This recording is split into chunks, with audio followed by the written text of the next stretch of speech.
Tell me how I'm supposed to breathe with no air. Hi, this is Gina from HauntedFlower.com, here to review The Last Airbender, written and directed by M. Night Shyamalan. I have to say, M. Night Shyamalan's movies have been getting worse and worse after, like, The Lady in the Water and the really big flop, The Happening, where Shyamalan got his first training with wind and air effects being scary. Not sure what possessed him to take on this series, but I had hopes because the story sounded really interesting. The story is about a time where the four elements reign supreme, and certain people called benders are born with powers that allow them to control earth, air, water, or fire elements. One individual can control all four, and that person is called the Avatar, which I remember being a huge deal when James Cameron called dibs on his movie title Avatar when Shyamalan was still getting his movie made. Only one person can have these powers, and whenever an Avatar dies, he is reincarnated as another person. This time it is an 11-year-old named Aang, who is played by Noah Ringer, who is aided by waterbender Katara, played by Nicola Peltz, and her brother Sokka, played by Jackson Rathbone. If I got the names wrong, I don't really care. Aang has only mastered the air element, so he has to learn the others to fully realize his powers. And this movie is apparently just Book 1, Water.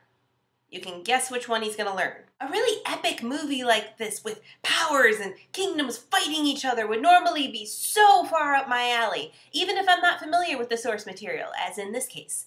Unfortunately, many factors led to this movie being less than epic. First off, the young cast is very inexperienced overall and don't convincingly pull off their roles, especially the main kid.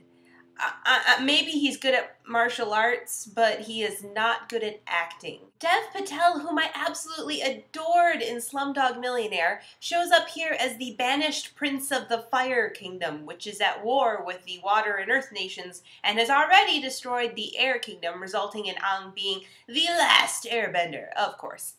Patel does not get to do anything worthwhile here except demonstrating some learned martial arts and looking remorseful, so I'm guessing this is a paycheck film since it's a series and he's going to be a recurring character. The action sequences should have been so much cooler than they were because they've got air and earth and fire and water effects, and those were a little bit neat, but the movements are not. Basically, the characters would do a series of slow motion poses and suddenly water balls might float into the air.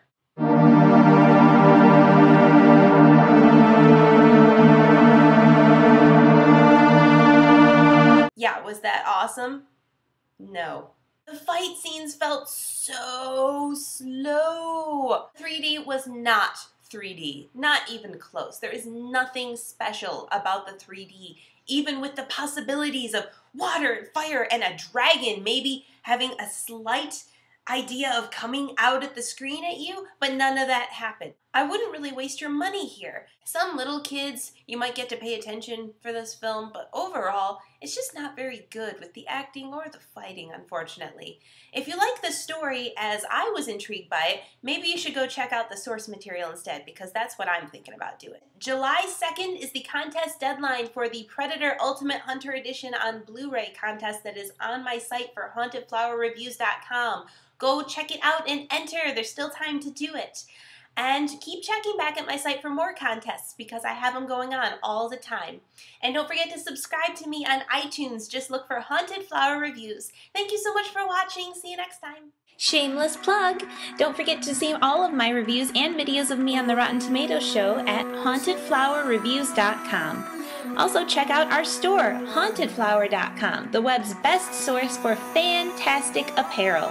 You can follow us on Twitter at haunted_flower or fan our Facebook page too. If you're local to the Indianapolis area, visit indiemojo.com for details on how you can win free screening passes.